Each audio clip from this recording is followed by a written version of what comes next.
cut it off because it was not that big a deal. You're starting with that flying? Yeah. Isn't that right? You? I don't know how they fly like that. Like they look like the bottom. No, well, you and I live on the No, ball. the rib runs here, the other rib runs here. We take this one out. Plug it in the front, cut the wire, drill a hole next to it. Move the wires from the back into the new hole. Talking about way up there?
watching them trains head for Louisville and back.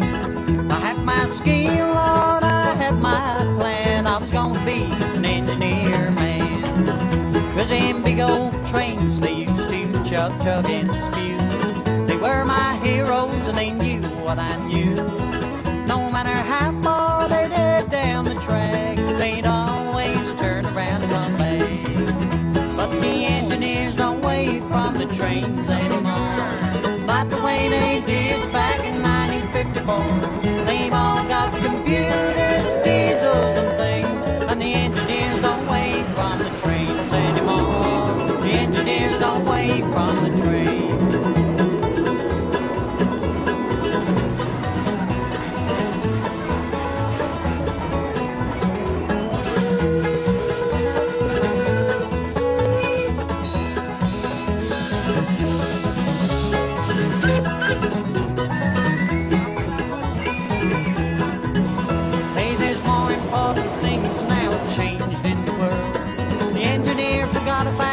Little boys and girls, I still got that faraway look in my eye when I hear a lonesome train in the night.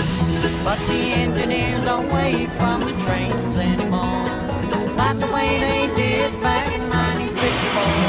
They've all got computers, diesels and things, and the engineers don't wait from the trains anymore. The engineers don't wait from the trains.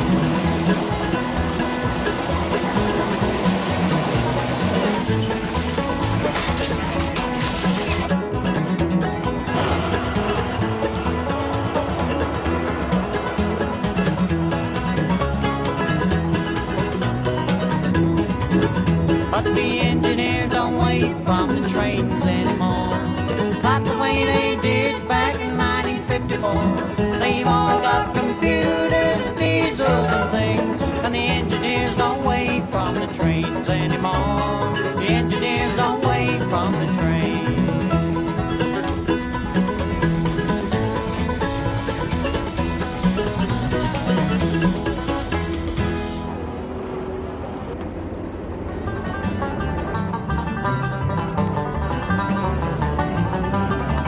I'm riding the midnight train when it's leaving. I'm going away to stay. Always wanted to know where that engine would go. I'll go where it goes today.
Yeah.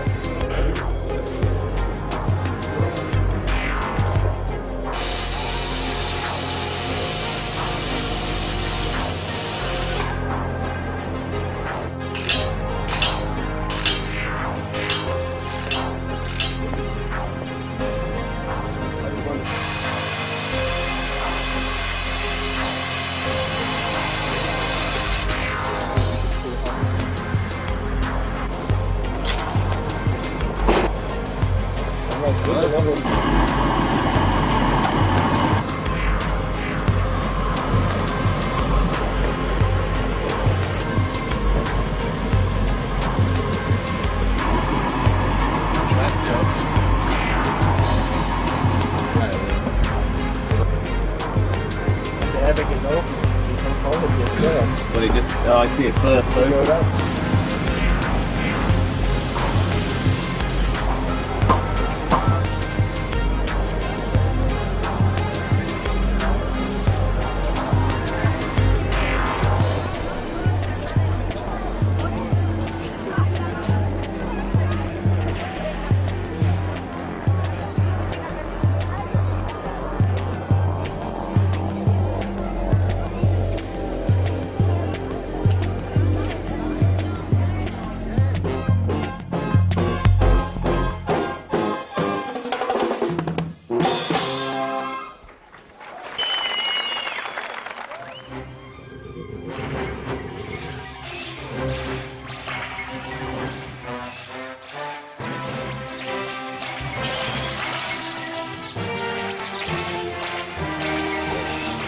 Buzz Lightyear Laser Blast is a chance for our guests to be enlisted by Buzz Lightyear himself into the Star Command forces to battle the evil Emperor Zurg and thwart his plan to take over the universe.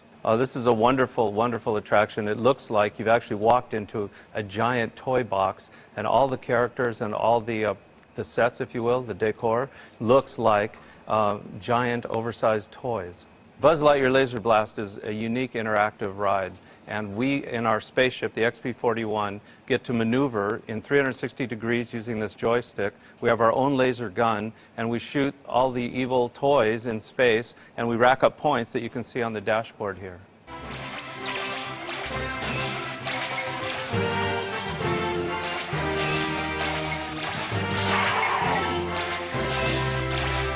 This is a great family attraction. The kids, the adults, the parents, everybody has a great time. The guns are terrific. It's all about lasers, blasting and scoring points, and that's great for the whole family.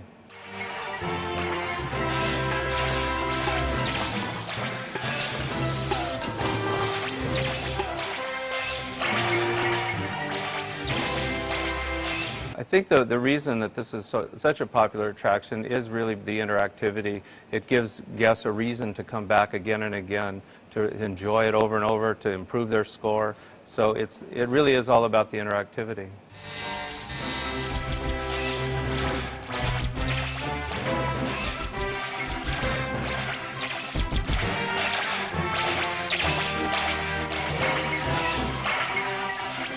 Pour Buzz, nous étions à peu près une cinquantaine d'imaginaires, évidemment pas d'entreprises.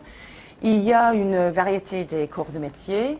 Pour le parti spectacle, évidemment, nous avons les éclairagistes, les ingénieurs de son, les gens qui s'occupent des effets spéciaux, des peintres.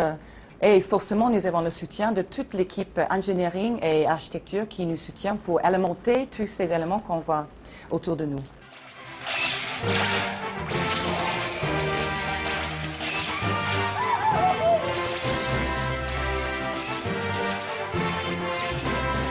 Les décors ont été peints avec une peinture spéciale qui est sensible aux lumières noires.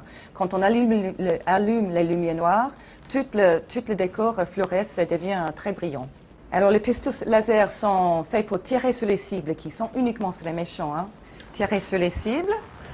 Les méchants, un pile c'est un méchant parce que c'est un outil de Zurg. Le laser qu'on voit, c'est un laser safe, enfin sûr pour nous, on ne peut pas blesser les yeux. Et c'est le laser qui nous donne la possibilité de viser des cibles. Après, il y a un sonde infrarouge dedans qui lie les points et qui stocke les points dans le véhicule.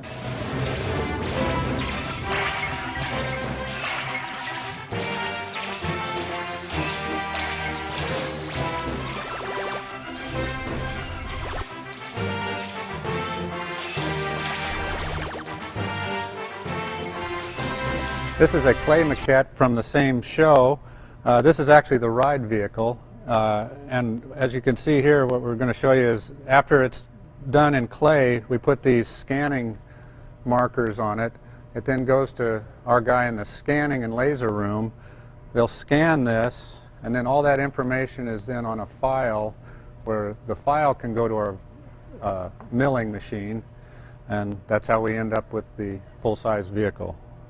And that's a fairly new process for us. It used to be that we'd just start out from scratch with a big block of foam, and this is much more accurate, especially when we're trying to keep with a character.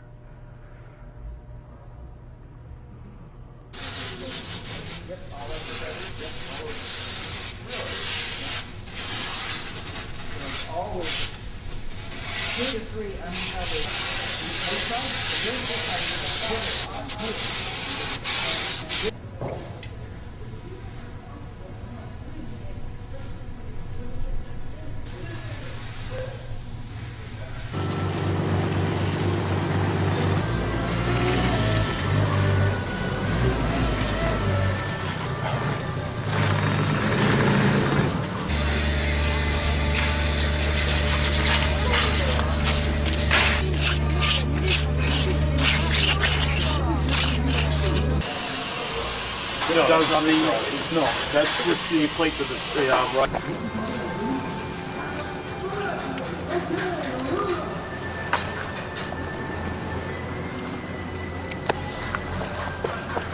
the powder on the top for? Release agent.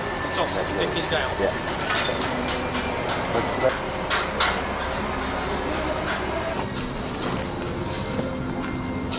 You're really nice, Tom John, to let you play too. Well, it looks fun, doesn't it? There's a little wiggle on the bottom as he does it. You see that under that tarpaulin there, Tony? Was that yours? One of your playthings? It's not so enough.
Ancora, ancora, ancora, ancora, ancora.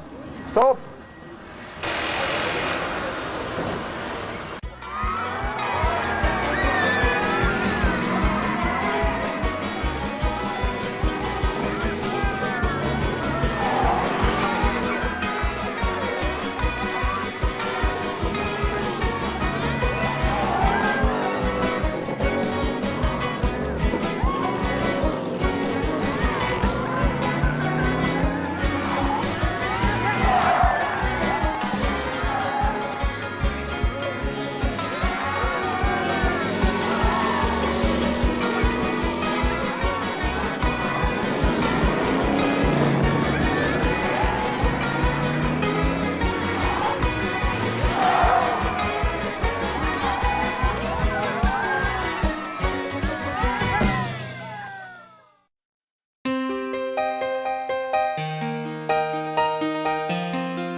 Our ride engineers, basically, who help us in designing the actual physical ride, calculate all sorts of loads and speeds and the physics, basically, that's required to take this train through the ride. The story of this ride, Rock and Roller Coaster, is really about mixing light, music, and motion together in a single experience.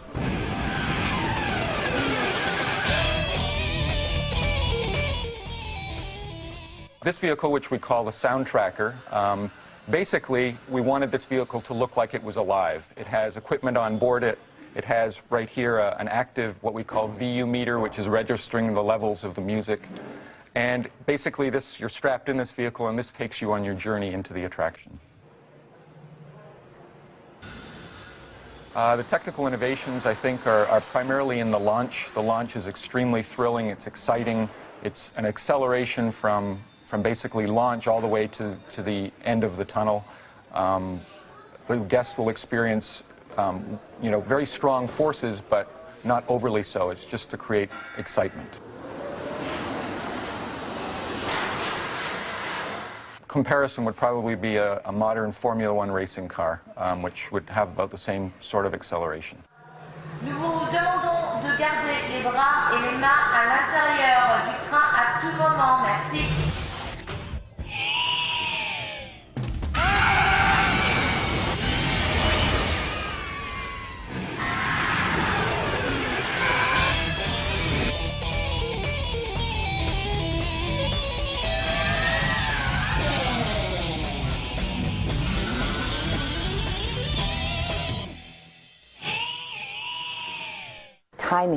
Timing is the biggest challenge for this, for the design, because the vehicles are moving so fast and they're twisting and turning and they're flying through the truss and over the truss and around the building.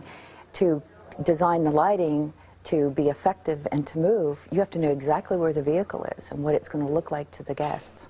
We spent the first several weeks of programming just trying to figure out where the vehicle was and how to have the lights come up and move, and then move on to the next effect.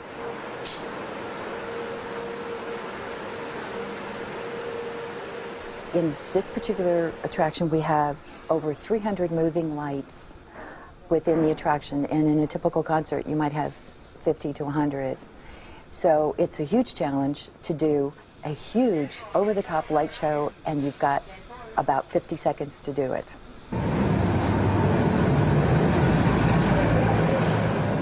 We're working on 8 DMX universes, and we're working on 2 lighting consoles running those 8 universes of DMX, which means we have control channels, 512 control channels per universe times 8. And that's a lot of things to control. And I have a very experienced lighting control programmer who works with me, who does concerts. And it's a real partnership between us to create this. And I work on the creative side, and he's the one who figures out the channels. The great fun of programming this is that we have the 2 control consoles in the Gravity building in a booth where we talk directly to the lighting and program right there.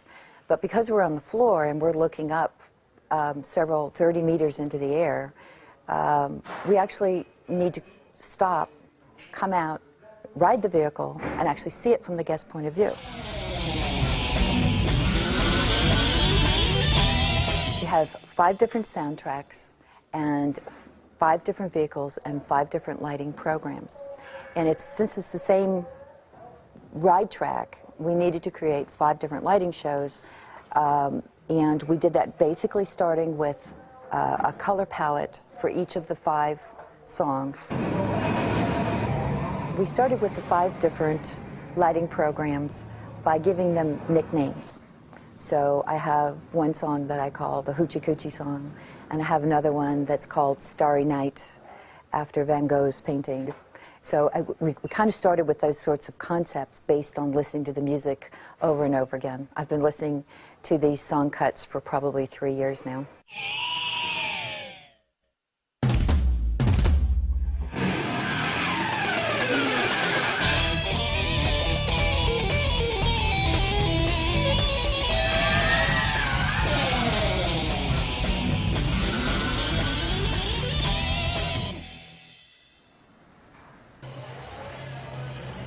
The best thing is when we have guests who come over to ride, and I mean guests as in other people who work on the project right now, and to ride with them when they're riding it for the first time.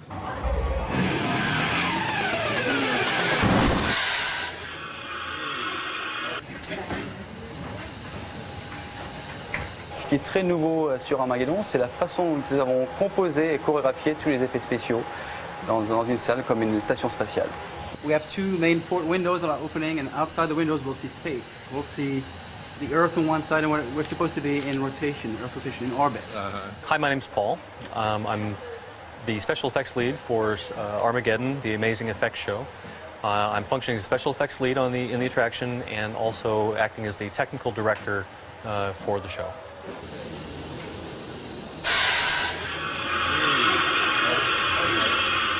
Man. The fire effects team, that's a subset of my team, worked with various specialists around the world, specifically also from Walt Disney Studios in Florida, and some controls experts here out of England and also out of France to come up with a very safe fire effects system for the building.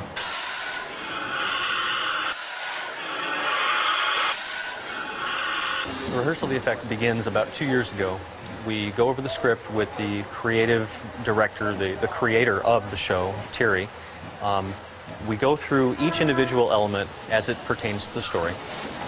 And we start playing with different types of technologies to come up with the looks for each of those elements. The biggest technical challenge for me personally was the suction wind effect. We have a sequence in the show where the space station gets broken by a big meteor that hits it. And we all know that in space, we've got a vacuum. So any air that's in the space station has to be sucked out of the space station. How did we do that? Well, we actually did it. We actually pull a vacuum on the room. It's a gigantic technical feat that we've accomplished. So you get this from the bottom, and then the fire effect. La présence des chaises au plafond, c'est le fait que la station spatiale peut être dans n'importe quelle position et la gravité n'a pas lieu sur la station. Donc on pourrait travailler aussi bien sur le plafond, avec les pieds au plafond, que dans l'autre sens.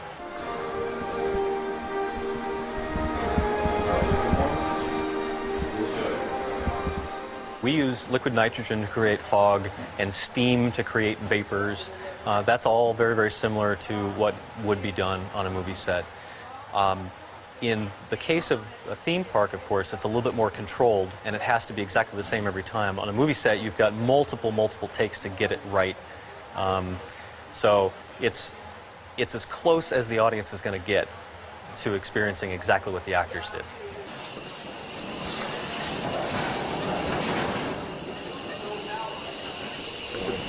Yeah, I'll go in, I'll show you where that is going to play specifically. But before we get there, I want to show you this artwork that's being created.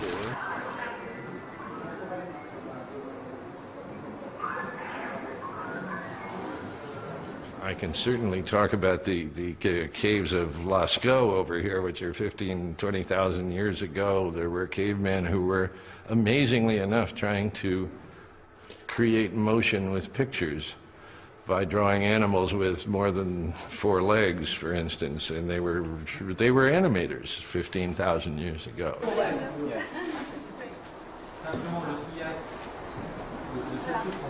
No, because in Altamira, they just, if you look, they don't have the multiple legs. Here is, Lascaux is actually where the animation began, where they ended up with more legs trying to depict them in motion. We see the history of that in Egyptian paintings and on through a number of inventions that came along from the phenakistoscope, for instance, that were rotating devices that relied on the persistence of vision to create the illusion of motion by passing a succession of pictures in front of you. And suddenly, if you think about that, and then you invent film, you have animation.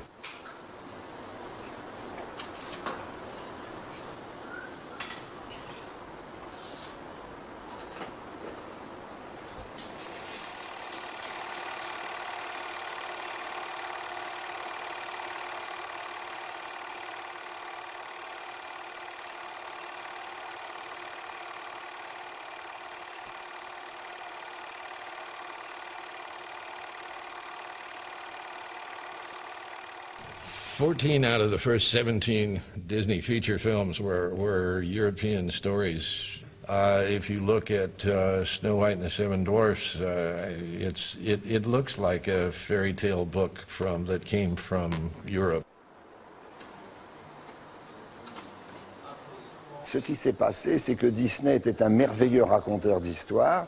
On nous dit qu'il a commencé à raconter Blanche-Neige à toute son équipe. Il venait de lire ou de relire le conte de Grimm et il a commencé à l'adapter. Ce qui est formidable là-dedans, c'est que dans le conte de Grimm, il y a les 7 nains. C'est un groupe. C'est un groupe comme ça ne formait qu'un personnage. La grande idée du scénario, c'est d'avoir créé des individualités qui ont des rapports chacun avec Blanche-Neige et entre eux. On sait que dans Blanche-Neige, il y a certaines séquences qui ont déjà été utilisées avec la multiplane. La caméra multiplane, elle est une grande aventure technique nouvelle dans l'œuvre de Disney. Vous savez, Disney est un personnage qui a toujours voulu aller de l'avant. Il a fait le premier dessin animé sonore avec Mickey, il a fait les premiers dessins animés en couleur avec des fleurs et des arbres, le procédé Technicolor, et là, il a fait mettre au point par une équipe où il y avait un nommé Bill Garrity, mais je ne suis pas un historien sérieux, qui permet, grâce aux différents étages qui sont là, la caméra étant tout en haut, d'avoir des personnages, des éléments de décor, des fonds de décor qui créent un sentiment de profondeur. D'autant que quand les personnages se déplacent, la vitesse n'est pas la même pour ceux qui sont là et pour le fond qui ne bouge pratiquement pas. Alors ça a été une grande avancée. Le premier film, premier court-métrage qu'on ait vu en 1937, je crois, s'appelait Le Vieux Moulin. C'était presque un film de démonstration. The main idea behind the art of Disney animation is we want to take guests behind the scenes of what it's like to be an animator. So we show you classic moments from Disney film. We take you into a theater where we have an animator show you the process and what he thinks about as he designs characters. C'est ton superviseur de l'animation. Salut Tom. Bonjour. Mon super quoi? Eh, Mouchou, où étais-tu, mon vieux? Alors apparemment on m'a dessiné en tout, sauf en poulet, en cacahuète. Oui, ma foi, tu nous plaisais bien en dragon, mais néanmoins il en existe de toutes À sortes. propos, je crois que j'ai une idée. Si on adoptait définitivement le concept du dragon à une tête, merci. Comme nous n'avions pas de dragons à disposition afin d'étudier leur anatomie, on s'est inspiré de tapisseries, d'estampes et de sculptures chinoises. Et on a constaté que plusieurs fragments d'animaux te composaient. Super, j'ai l'air d'un hot dog pékinois. Nous avions appris que tu avais la morphologie d'un serpent, Pardon? les bois d'un élan, les griffes d'un aigle et le faciès De Brad Pitt. d'un chameau. Un chameau? Et il est avec qui durant ces réunions? D'ailleurs, regarde, ta configuration en S provient directement de ta représentation dans l'art traditionnel chinois. Tu trouves sincèrement que ça me ressemble? Tiens, qu'est-ce que vous dites de ça? Pour me concevoir, ils se sont inspirés des plus puissants dragons du folklore chinois. Mais pour côtoyer Mulan, il s'imposait de réduire ta taille. Hé. Miniaturiser, c'est plus joli comme mot. Bon, j'étais ravi de t'en voir, Mouchou. Appelle-moi à l'occasion. Ouais, t'as raison, je t'appellerai en PCV. Oh, t'as de la veine que je sois enrhumé du lance-flamme, toi. And then at the end, we have a giant post show where you get to try your own hand at being an animator. Well, here we are in the art of Disney animation, and I'm sitting at an animator's desk, and there's going to be a live animator over here who will help the kids as they come through, give them a lesson in how to draw Mickey Mouse or Goofy or maybe Donald Duck. And I think what they'll teach them in a very personal way is that they shouldn't be afraid to draw. I think a lot of kids are a little kind of scared, you know, that won't do it right. And just going ahead and drawing things is a great lesson.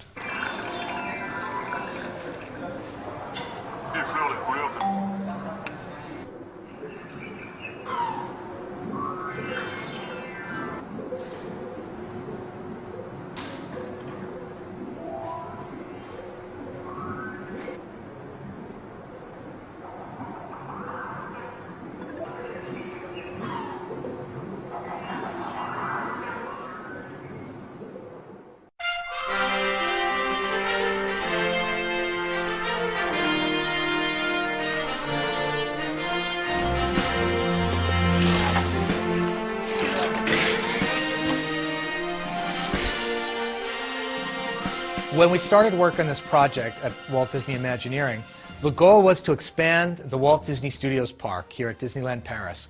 And we wanted to do something outdoors.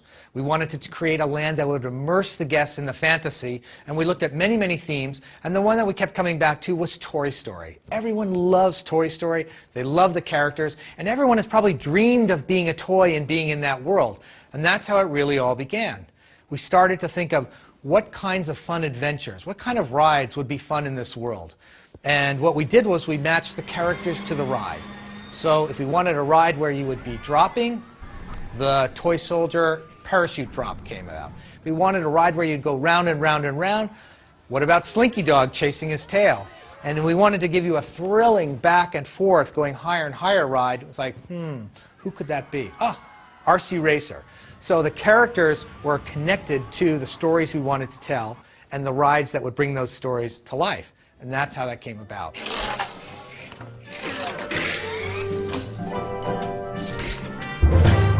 Dès que vous rentrez dans cette land, vous avez immédiatement l'impression que vous êtes la taille d'un jouet parce que tout était surdimensionné.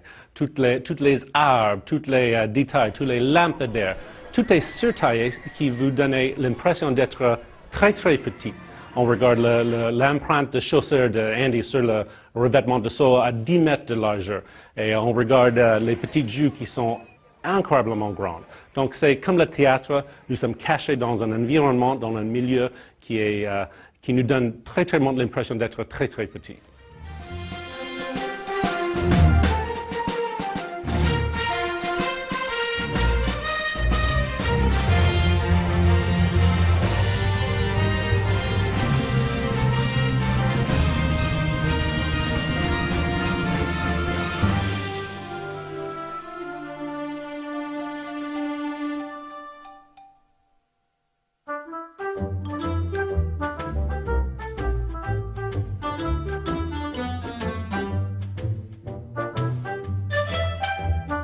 Electrical, and all the props are in production and probably being shipped by us. So put at the bottom of that.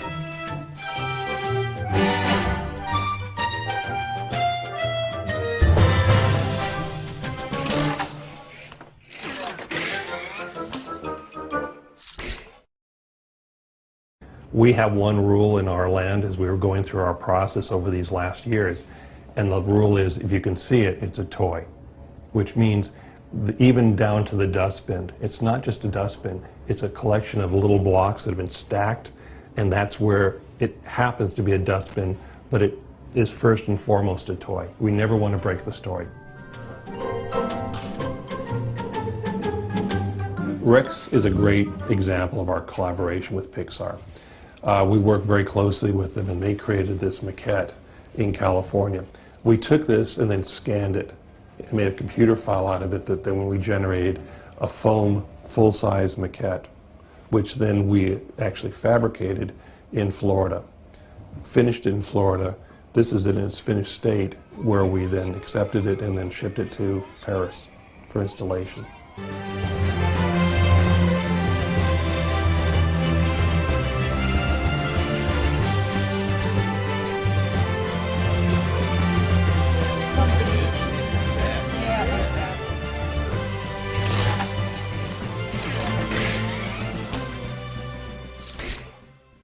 We've always talked about how to get the Toy Story toys into the Disney theme parks.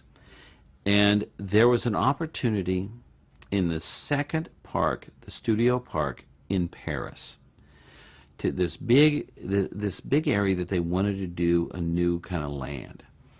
And it was kind of near where all the other rides are based upon the different animated films. And so we started looking at, could we do something here from Toy Story? So the idea came out that was very simple, because it was going to be an outdoor land. What if it was like Andy was playing with his toys in his backyard?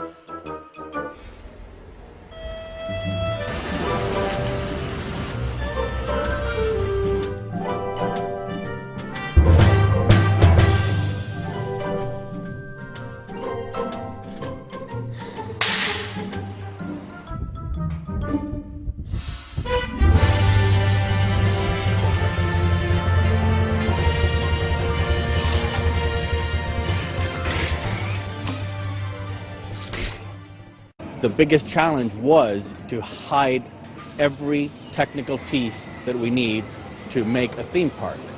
And so from doing the Quonset hut, from hiding the lights, hiding the speakers, even the pavement is to look like dirt. We've got ride systems. Ride systems involve hundreds of kilometers of cable, and they involve motors, lots of technical mechanical equipment. Toys don't have that. So our job has been to make it all mechanical, but hide everything.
We have a few main species of plants we've used to really create that environment.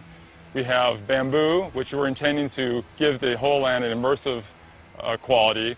Then we've used another plant known as a phormium or a flax. And we really like this plant because it has the sense of a manicured lawn. So as the guests come in, they're looking across the top of this flax, and it feels like they're looking across the top of a lawn.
The story of the Twilight Zone Tower of Terror really begins on the outside. You can tell that something mysterious happened at this hotel. And once you come inside, you learn what truly happened on that night. That lightning struck this hotel and transported a series of guests who were in an elevator into the Twilight Zone. And in this episode, we invite you as the guests to step back into that episode yourself and discover what truly happened to those people. And it's quite a thrilling adventure because you're going to step into an elevator just like they did, and you're going to drop 13 stories faster than gravity.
Je suis toujours à la recherche de livres. Tu vas lui dire mieux, tu vois.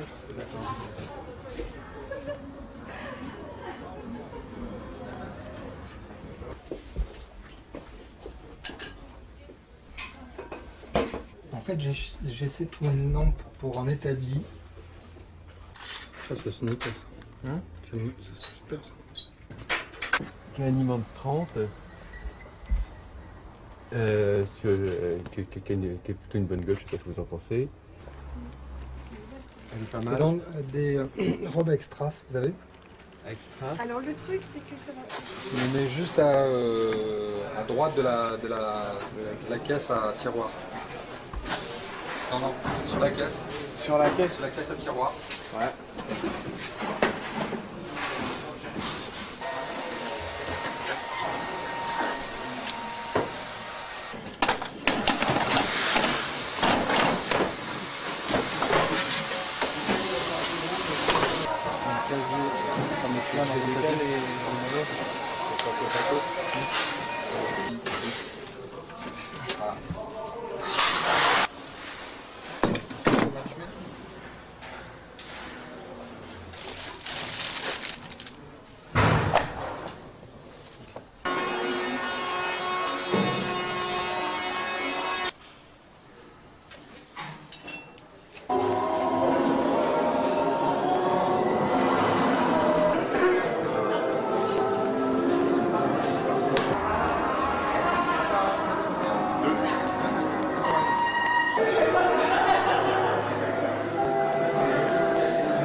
It is based on a true architectural style for Southern California. It's called Pueblo Deco, and Pueblo is quite rightly so, the Indian nation, and it is really inspired from that particular section of the southwestern United States. You think of adobe structures, you think of American Indian influences, and it's also combined with deco, and what that means is it's the design style that took place in the mid-30s to mid-40s.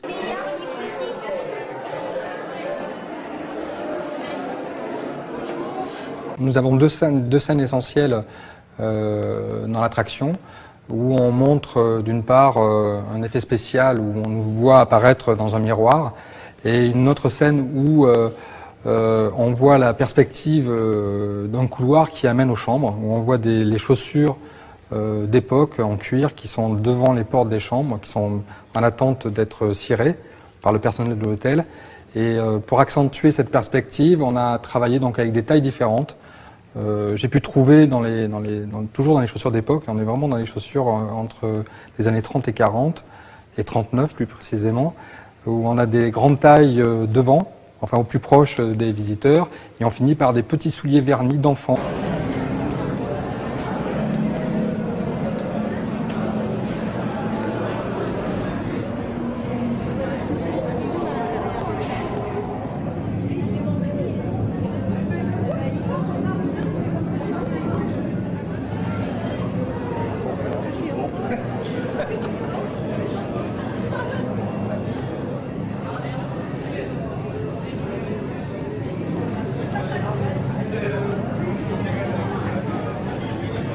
The doors that look like these ones close, and the operator's gone now. The guests are on their own in an elevator cab, and they begin to move backwards.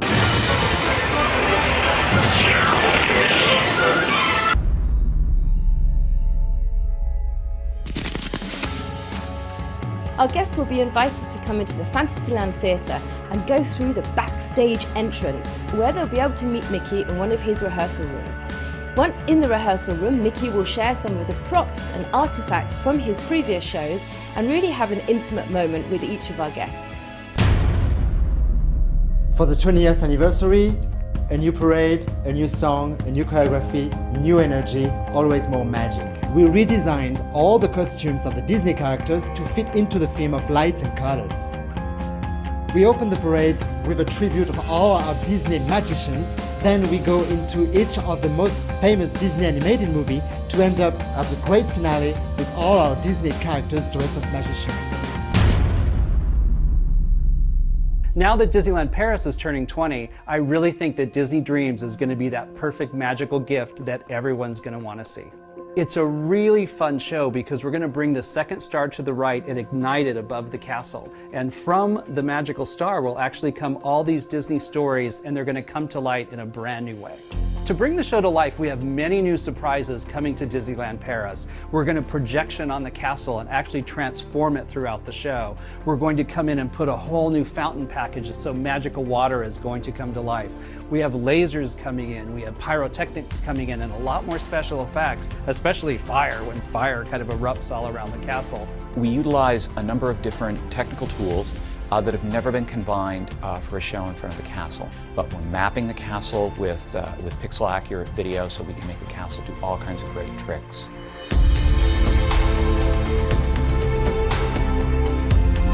So the Disney Dream Show is actually going to be projected onto not only the castle, but some water screens that are going to be installed. And both the water screens and the castle are going to become a canvas for us, a screen, if you will, that we'll project the animation onto. In a show like Disney Dreams, the music is everything.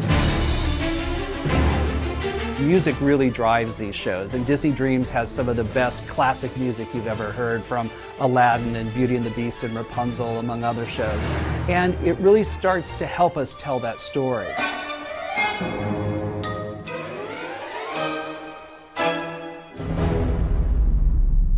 We've gathered some of the greatest technology from around the world to help tell our story. But our story is about heart. That at the end of your day, you can walk away and go, wow, that was cool. That's really the big payoff for everybody, is to wow everyone. If you have a feeling for Disney, you will look at the show and there will be tears in your eyes and you'll be hugging your family, because that's really the feeling of it, that for the 20th, this is going to be the place to be, the place to bring your family.